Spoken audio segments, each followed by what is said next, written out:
Ciao a tutti and welcome to Venice Talks, a podcast series about Venice in Italy. My name is Monica Cesarato and I am a Venetian food and travel blogger. I'm going to put my insider knowledge at your disposal to help you discover Venice at 360 degrees. Each week, I will be chatting to the people who really matter, the Venetian. So follow me on the discovery of its artisans, writers, fashion designers, artists, glassmakers, bloggers, and much, much more. Come to visit Venice the right and sustainable way. You can find me on my blog www.monicacesarato.com and also on all social media. Enjoy the episode. Welcome to Venice Talks, episode number 18. Hello everybody, welcome back to Venice Talks. Who is my guest today? Well, it is nonetheless Piero Dei, a.k.a. Il Forcolaio Matto. Ciao Piero, come stai? Ciao Monica, ciao, tutto bene? Yes, everything's okay. So, first of all, let's explain everybody who is Il Forcolaio Matto. Il Forcolaio Matto is the name of my workshop, is the name of my business. Mm-hmm. And Forcolaio is the craftsman who makes the forcola. Forcola is the object, the oarlock, the wooden object where the gondolier places the oar to drive, to row the gondola, and also the other kind of traditional wooden Venetian boats. Right. Okay. So let's start by saying that there's only how many? 3 or 4 of you in Venice that still do this job? We are 4 workshops. 4 workshops, but this is one of the oldest crafts from Venice, correct? Yes, it is correct. It's born officially the corporation of the oar makers, born in 1307, so more than 700 years ago. Oh, wow. In 2007, we celebrated the 700th birthday of the corporation, even if corporation doesn't exist anymore, because as you know perfectly, Napoleon killed all these kind. Let's say he kindly wiped everything, but let's not get into that. Okay. So you celebrated, that's good. What did you actually do for the celebrations? But in 2007, we tried to make a typical oar for a vessel, for a galea, a Venetian galea, that in the past was 10 meters long. Okay. And so it's been a great adventure. I just started to learn to. Okay, yes, so 2007, we're talking about, what's that? 15 years ago. Yeah, 15 years ago. Yeah, you just started, didn't you? Right, so let's go back one step. Let's explain, first of all, why is so important Venetian rowing? What's the difference between Venetian rowing and the way that the rest of the world rows? The first very important difference is that you always row looking forward, and you always row standing. Okay. Because of 2 peculiarities of Venice, because Venice has a very peculiar geometry, as everybody knows. We have very narrow canals with 90 degrees curves, so it's very important to look forward and to avoid some obstacles. Also, if you consider the lagoon around Venice, the special environment that allows Venice to survive in the centuries, you have to know that the average depth of the water is only 50 centimeters. So I didn't realize it was so low. I thought about a meter, but I didn't realize it went up to 50 centimeters. That's a leg high. So that means the boats as well don't have a very shallow bottom, right? Exactly. It's very important, the flat bottom of the Venetian traditional boats, and it's important that the rower can always control if there are some obstacles, some parts of the ground, for example, if the water is a bit lower in certain parts of the lagoon. So it's very important to follow the water stream and to look forward. Okay, and then that's why then the Venetian boats, there are so many. I mean, everybody knows a gondola, but there are many more types of rowing boats in Venice. But they all use the same oarlock, right? Yeah, we can The say shape. that. Yeah, the shape is characterized by always one main rowing position that we call the bite, because it bites the oar, is the main oar lock. But the placement of this main rowing position is different boat by boat, because every time we have to consider the size of different boat, for example, the side height or the width of the boat, and the particular use that every boat had in the past, especially because they are used for sport, they are used for relaxing time, as a bicycle. And in the old days, of course, they were used to transport things. Yes, of course. Everything was based on rowing in Venice, transport till also the military, the economical aspects of the strength of the republic. And also, I was reading, and correct me if I'm wrong, many of the boats weren't used just on the lagoon, but they were used also on the rivers that came into the lagoon, because the Venetians were transporting goods back and forth from the different territories. So I assumed, obviously they didn't use maybe the smaller one, but the burco, they still were rowing or dragged by the, what do you call it, the ox, right? The oxen. Yes, so, exactly. but they still would have had a need for, the oar and everything. So they were using the same. So how did the Forcola evolve through the centuries? I mean, has he changed much, or would you say if I see something from 700 years ago, pretty much is the same shape? No, it evolved a lot, because especially if we consider, for example, the gondola. But we speak today about the gondola.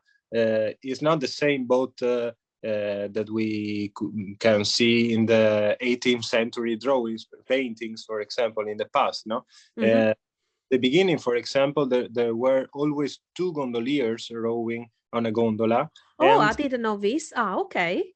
Yes, because the distances to be covered were very long. And then with the beginning of the European tourism at the end of the 18th century, more or less, the use of the gondola changed a bit, because earlier it was just a private transport boat for the rich families, for the noble, and every noble family had her personal gondolier, no? Yeah, and la gondola di Casada, giusto? Sì, exactly, yes. And then the distances started to be shorter, and only one gondolier comes to be needed. So the shape of the gondola changed a lot at the end of the 18th century when... Oh, okay, didn't know this. Did it get shorter as well? No, it becomes asymmetrical to allow only one person to row very easily, without getting tired. Rowing. Okay, so this revolution in the constructing process of the boat changed also the shape of the forcola, because when there were two gondoliers, the forcola was very simple. It was a flat forcola. Instead, now it has a very huge curve where the gondolier can place the oar for different to maneuver the boat in every. So Yeah, it's very interesting to see the Forcolaio because it's got such a unique shape that is so it's just unique. I don't think it looks like any other kind of oarlocks in the world, does it? It's just so No, particular. And years ago, I remember you explaining to me that when you do rowing, there isn't just one maneuver you do. There were, I cannot remember. Am I saying this right? 7? Am I saying it yes, wrong? Yeah. Oh, I remember right. Yeah. Okay. And so great. according to this, you also have the shape in the gondola. It follows these movements, doesn't it? Yeah. No, it's true. When I make a forcola, I have to consider that is tailor-made for a specific gondolier, and Okay. So the it's got you have to consider also how tall he is heavy set and everything. So not just what is rowing, what is using it for, right? exactly, and so I have to make every time the different surfaces with the right angles to allow the row to change the position, no? And Mm-hmm. so it's at the end it's definitely a functional sculpture at the end, and it's very useful because And it's very very how can I say I'm not talking about precious. That's what I meant. I was trying to find the right word for it. It's so precious that each gondolier at nighttime, when they pack their gondola, that goes back home with them, doesn't it?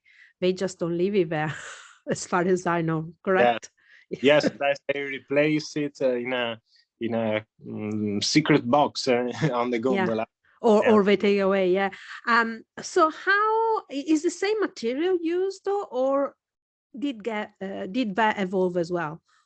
no, the material is always walnut, usually Okay.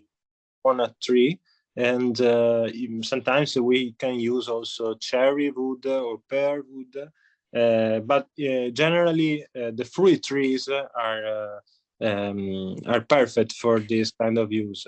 Any reason why? Because the grain is very homogeneous, Mm, and so when the forcola, also the main rowing position, get to worn out during the daily use of the forcola, the dimension enlarge a bit, but it remains very smooth without okay. creating because the hardness difference between the spring and the summer ring of the grain, no, is Hmm. not so high. Uh, Okay. Differently, for example, to woods like ash, oak, Hmm. no, where you can see perfectly the white and the dark ring, no, in Hmm. of the log. In this case, we haven't got softer or harder parts of the ring, but the grain is very homogeneous, and it becomes smooth with the daily use. Right. How long does he usually? I know you don't like these questions, but just roughly, how long does it take to make let's say a basic forcola, not something fancy, something too complicated, but a basic one? To make one, Mm. it's about 5 days of work. Oh, Uh, wow. Usually, I start from a log that it's a quarter of the tree, and I have to prepare them a couple of years earlier, because I need a long natural seasoning drying. Ah, right. Okay. So what you buy, like, let's say this year, you will not be using until 2024, 2025, right? Exactly, it's right. Oh, Yes. wow. Okay. So let's say one year you have problem sourcing your wood. Big problem, is it?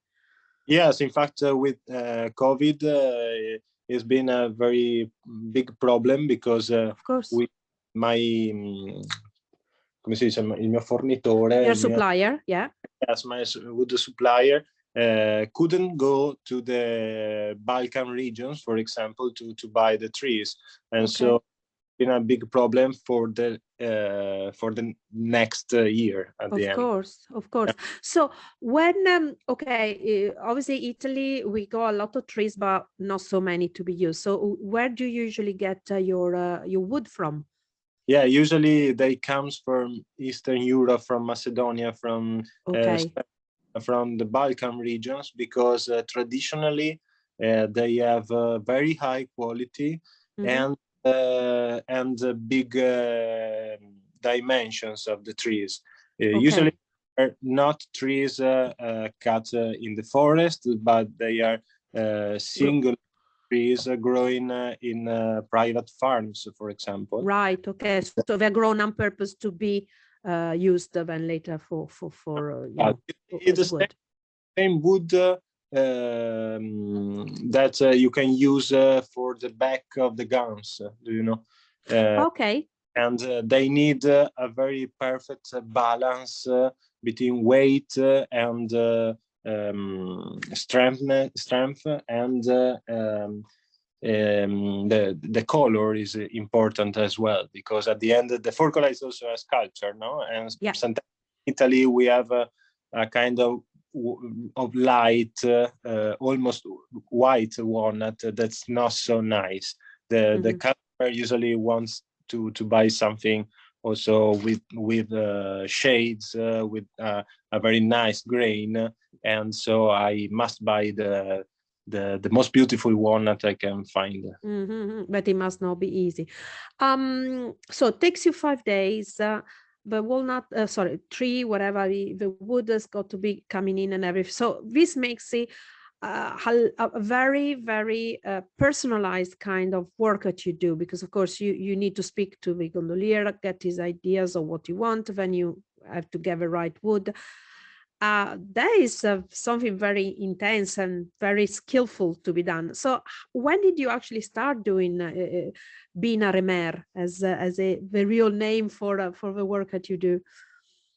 Yeah, I started 16 years ago when I tried to ask to my master to work a bit in his workshop. The first answer has been no. We're not surprised since we're in Venice, but okay.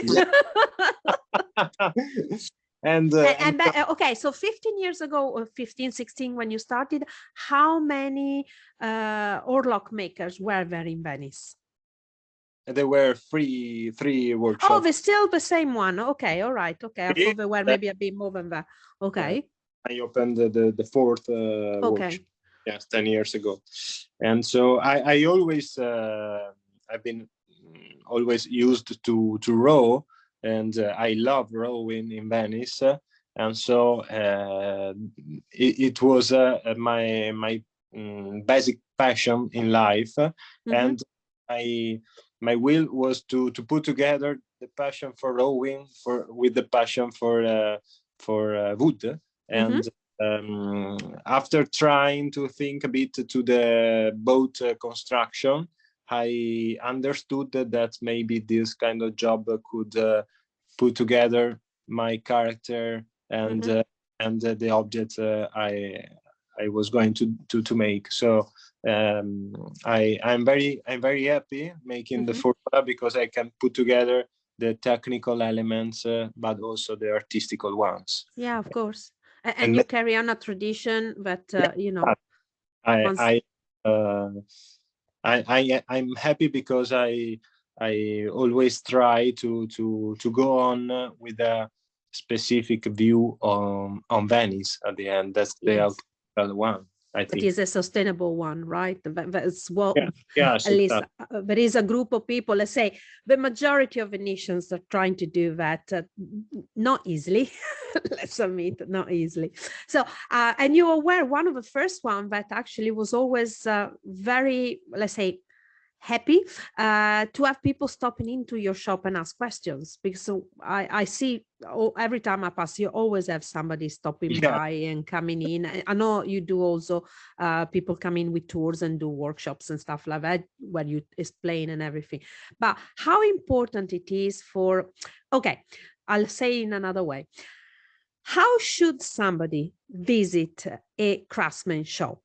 As in, what when people walk in, apart from the usual question stuff, how would you like people to approach you and your job when they come in? Because I know sometimes people just walk in, have a look, ask thousands of questions, and just walk away. And you spend time with them talking, Yes, and that's the, it. So, the what's the right approach? I don't know. Usually there's a different a feeling with the people, because I am not in the main street. I am, as you perfectly know, a bit hidden. Mm-hmm. So Hidden in plain sight, I would say, because you're literally like 15 meters from the main busiest street in Venice. But I'm not the main street, and this is nice because I have also to work, and I can't have continuously people in my workshop, because sometimes I use also the machines. Sometimes I of course. the working, and so I can't speak all the day. But Exactly. That's what I'm saying. So when somebody comes and see you, how should they do this? Because that's what I try to explain to people. It's beautiful to go and see the artisan working, and it's right that we should do that, because then we can talk about you guys. But there is also the fact that we're taking away your time, and if you don't work, you don't earn. Usually the most interested people that is who is planning the visit to Venice can book a dedicated visit in my workshop directly from my website. Okay. And I spend 1 hour with them, and we can I can explain everything, and we can chat together. And obviously this is a payment service. But it should be, because it's your time. Because if you're not working, of course, I'm totally right. Book directly from my website. Sending me an email. But I'm happy to chat with the people also who is passing through my my workshop. I don't know. It's something special in my. I want to be a presence in the Venetian roads, in the Venetian calle, no? Because for me it's very important that the artisan 2.0 is also a person who is in relationships with the society, with the visitors, and so on. Absolutely. Also because I think there is always this idea of Venice, as well, I keep trying since I started this podcast and my blog years ago, everybody always goes to St. Mark's and Rialto and don't realize how important the crafts of Venice have been for centuries, not just now. I mean, now is so many less, but there were hundreds and hundreds and hundreds of different crafts in the city of artisans. Many lost, unfortunately, but yours is one of those that still survive, and it needs to be given, the right approach. People need to see. Also, I think is when they see you working, they understand how hard it is what you do, how long it takes, your experience, to get where. Also, because you were telling me your tools, they don't exist. You have to make your own tools, don't you? I need the paradox is that the artisan needs the other artisans to work, because at the end sometimes I make my wooden hand planes, I make some tool that I need, but I need also the support of other, like for example a metal worker, metal carpenter, to make some tools for me. And so this is another point that we can consider it when we are speaking about the society, because it's very important, the figure of the workshop, of the craft shop in the city, but important also the relationship between the different artisans and then the artisan and the citizen, or the visitor, the tourist in this case. It's like, for example, this year at the Venice Glass Week, they gave the prize, every year they give prizes to the people that take part and stuff. This year they give a prize to Roberto Donà, that is a guy that makes all the tools for every single glass master or every single glass worker or anybody that uses glass in Venice. And he's the only one. So it's very interesting, because if he didn't do what he does, Murano glass wouldn't exist. Because they wouldn't have, without his tools. There are specific tools that are just were born in Murano. Nothing would exist. So it's important, this link between all the artisans. Right. Another thing that you are very outspoken. You're very always fighting for a better way to visit Venice and to live Venice. So, as a Venetian, and as somebody that's always in the lagoon, give me 3 points that people should really think hard when they come to Venice of how to visit Venice, in your opinion? Yes, I think that the main thing to do is to have the view from the water, because it's very important to consider also the possibility of to move around Venice by the water. And this is important because Venice was thought to be lived from the water. And so, in my opinion, get a gondola ride is very important, not for the gondola itself, also for the gondola itself, but also for Venice, for a right view on Venice. The second is to explore a bit the environment around Venice, the lagoon, and consider that without our lagoon, I say our, of course, without our lagoon, Venice couldn't exist. The lagoon is something that has 1,000 years of history, and it's not a natural lagoon, but it's the result of very, very clever choices of the Venetian men in the past. And nowadays we have the bigger responsibility to preserve the environment and the power of the lagoon to protect Venice against the sea. And this is another aspect to consider. And 3, of course, as you said earlier, to discover the little authentical living society in Venice that is not the main shops you can see, but is the craft working society behind Venice. And it's very important, because at the end, maybe what is still remaining the authentical also offer to the visitors, because I'm sure that we are responsible of what we are offering to the tourism.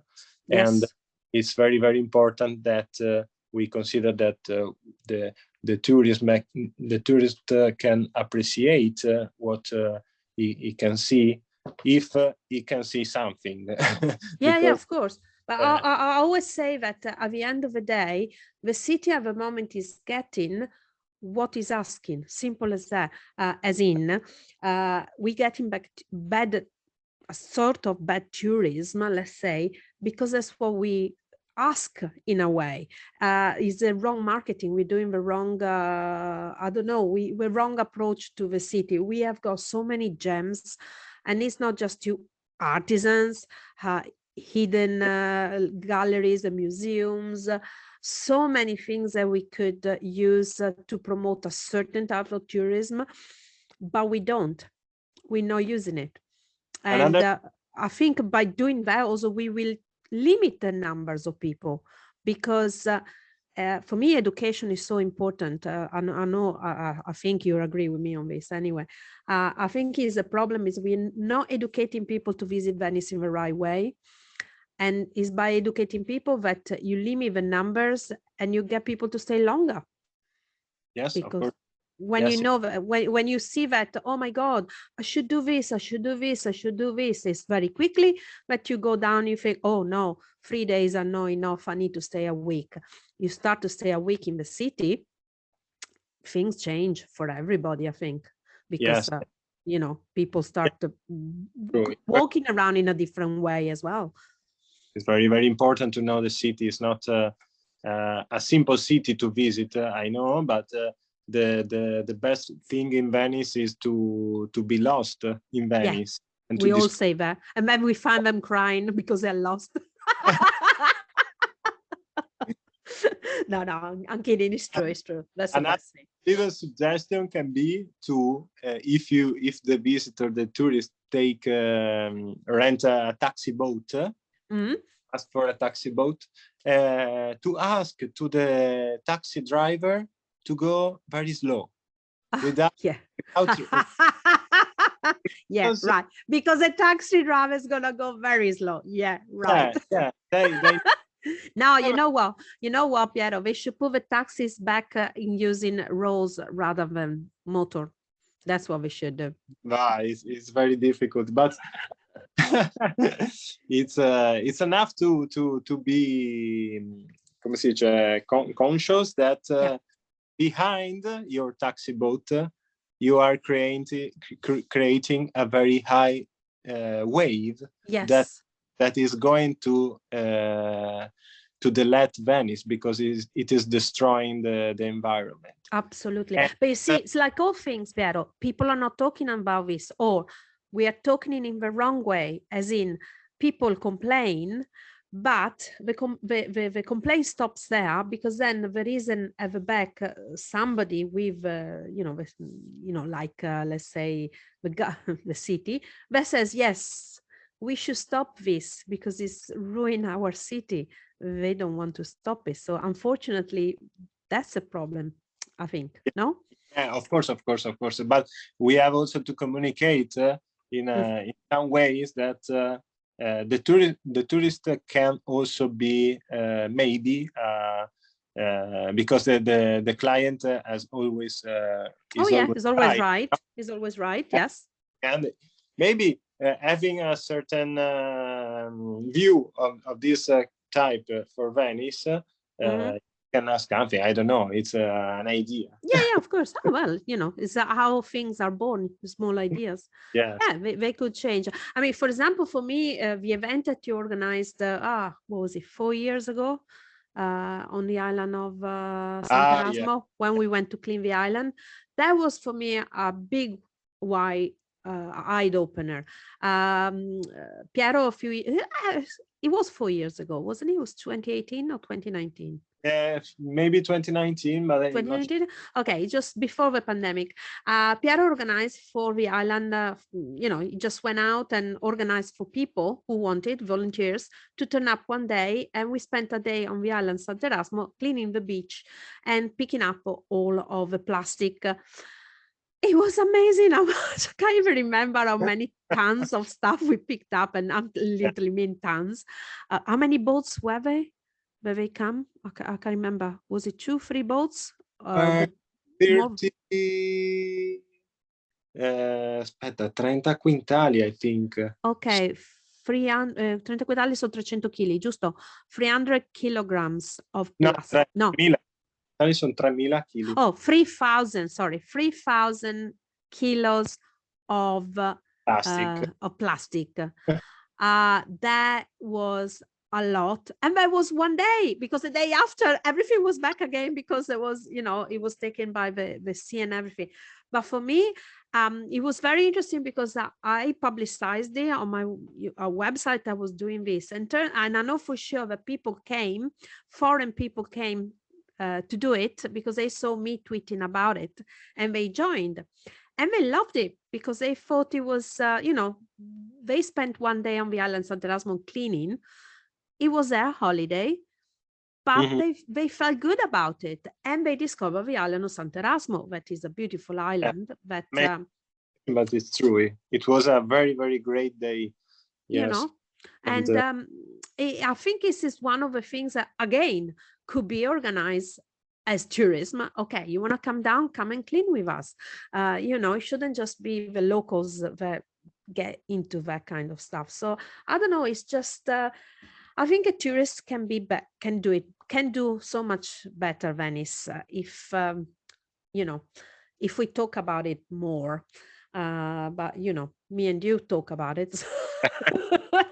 The end, we are we are so few, and it's very difficult sometimes because you feel without the right energy. Yeah. You are always so energetic, but Yeah. No, I know. it's But very difficult. yes. So, have you got any news, any plans for the next future? Are you expanding? Are you getting bigger, or are you doing any particular project you've got? No, the project, the main goals for the next year Mm-hmm. to be a bit to make order in my workshop, because in these 2 years it's been amazing, because I had to work more for the epidemic pandemic here, no? And so Okay. I want to give order to my planning, to my working planning, Mm-hmm. and to have possibly some more ready for class, because in these years I'm working a lot by order. But Okay. I want to show directly something to the tourist, and to give to the tourist the possibility to buy directly something, a forcola, a miniature, something, because in this period I worked a lot on the oars, for example, and my windows are quite empty, so I'm working always by order, and it's tiring for me, because I have to running Of course. Yeah, you running got to run around and try to go to the deadline and everything. But ball, and so people know you just don't do forcolas for the ball, so you do also miniature one or bigger ones for as little sculptures, right? yeah, of course. I sell the forcola all over the world as a symbol of the authentic Venice. So as a sculpture, it's the same, but with a standing, with a base, and you can place I don't know, in your home as a symbol of Venice. You can even do lamps, can't they? If they wanted to. There's a way of turning into a lamp as well, no? Yeah, sometimes I make something a unique pieces, and for example, I made the spring for collecting the plastic, the rubbish from Sant'Erasmo, and putting other natural elements to join a contest. Okay. Just in Italy. Sometimes I make something more artistical, more sculptural, more abstract, if you no abstract, sì, non so come si chiama in inglese, arte astratta. See, yeah, abstract or contemporary, whatever. Yeah. Contemporary art. But yes, I sell also the traditional forcola in all the dimensions, in all the models. On my website, a visitor can find everything. Okay. I want to have the time to express a bit more this artistical view on the forcola, because I feel the need to do it. So I want to be ordered in my work, to have time enough to express this way. And so people know, if you ever receive a forcola as a present, treasure it, because here in Venice, if somebody gives you a forcola, you are going like, oh my God. And I know for a fact, because I know many friends that said, well, got a forcola from my uncle or from, and we go like, oh my God. It's like somebody gave you, $1 million or something like that. It's a very, very precious gift. So when people come to Venice, where do they find you physically, and where do they find you online? Online is very simple, is il Forcolaio Matto.it. You were about to say .com, were you? No, that's good. IT, sorry. And physically, I'm, as you said, 20 meters behind the main road from the rail station till Campo Santiaposto to Rialto Bridge. And I'm in Santa Sofia. Sofia. E scusa, Calle dell'Oca, giusto? Calle dell'Oca, yes. Calle dell'Oca. Yeah. And they can find you on social media as, and where? Forcolaio Matto, always. Instagram. On Instagram and Facebook, Instagram, yes. On Instagram is better, yes. Okay. And you're always waiting for people during I know because you love doing this, during the film festival, you always have famous people stopping in your place, don't you? Because Piero has got standing joke every year. Every year, yes, somebody famous in his workshop, but you need to come during the Venice festival to find out who. And the carnival as well sometimes, yes.